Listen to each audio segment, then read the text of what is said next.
entire sectors of the economy of some of these border states just simply collapse. It will be very difficult to have that be implemented, especially the way he says that he will implement it by bringing in the National Guard.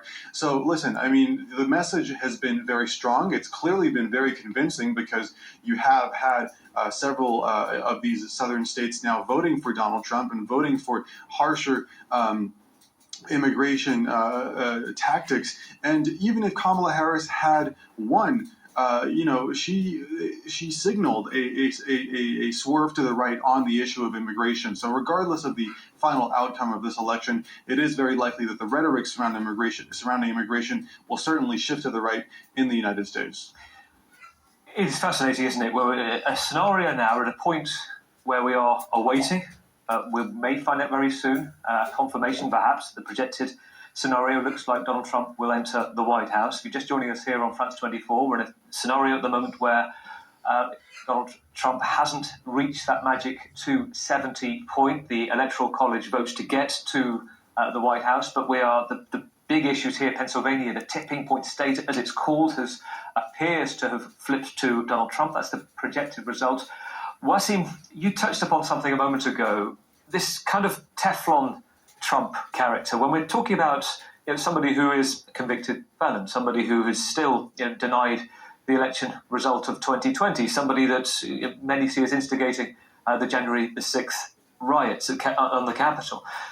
So we have a scenario where if you mention this to a lot of Donald Trump supporters, from conversations I've had, that's not something that actually harms him at all, is it? That's something that's just added to that sense of victimhood. And we saw it tonight. We listened to one of those he brought on stage, Dana White, the head of UFC fighting, saying that this is Donald Trump against the machines. This is something you've heard throughout the campaign. Yeah, certainly. And I think ultimately, when we look back at this election years from now, I think ultimately that assassination attempt in July will have actually helped him, making him seem as the victim. I think, this phenomenon, this Trump phenomenon that we've studied now for years and years, the fact that people perceive him to be just like them, or at least perceive him to at least defend them, that is really what has made the difference. And so you see, he won against Hillary Clinton. He barely lost against Joe Biden. Now he seems to have won against Kamala Harris. It is very difficult to have a candidate be able to go against him and to present a program, a plan, a campaign, a platform, rather, that will be convincing, because ultimately there are a lot of people in this country that do believe that Donald Trump will protect them regardless of what anyone else says. And so, people here, whether we've touched upon this sort of idea of great replacement. He's very popular, obviously, with white voters, and so that is very easy to understand. But ultimately, I think the analysis in this case is that no matter how many times you say that the economy is doing well, that unemployment is down, and that inflation is not as bad as it was in the immediate aftermath of the pandemic or during the pandemic, that if there is a perception that people are struggling, and if people do feel like they are doing a lot worse than they were doing 4 years ago, then they are willing to change. And I think it's really, tonight has shown us that it is very, very dangerous to underestimate that desire for change. Wasim, thank you. We'll be back with you shortly. Andrew, just listening to that is a very interesting morning after. I wonder whether, despite the polls saying that this is so close, too close to call, did you have an idea that we might be seeing this projected results we're seeing now?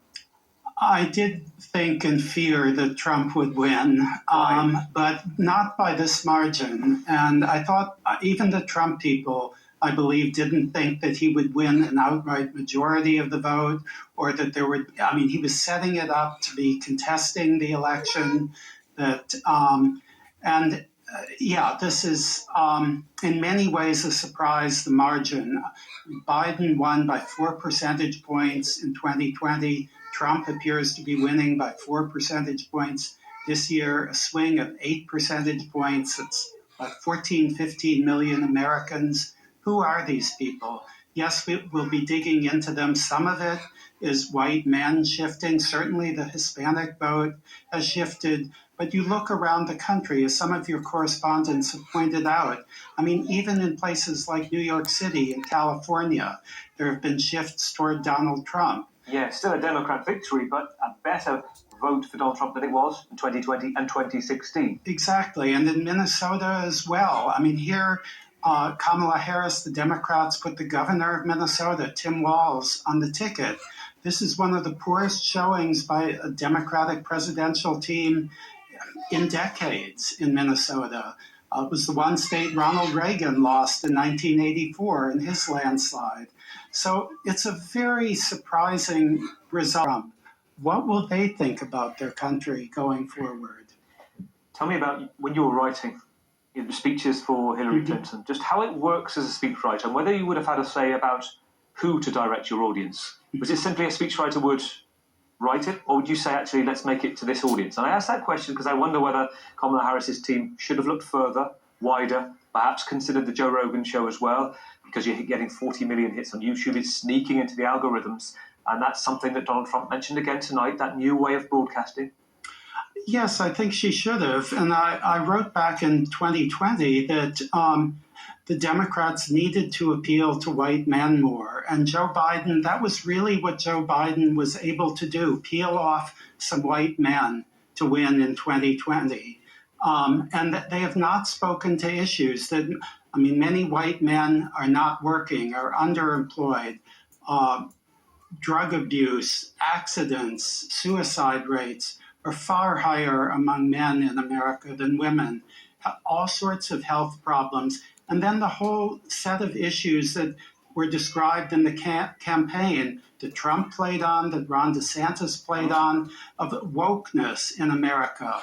And this is not to say that, you know, that there should be strong support for LGBTQ rights, but did the Democrats have to focus so much on these issues rather than on economic bread and butter issues and health issues?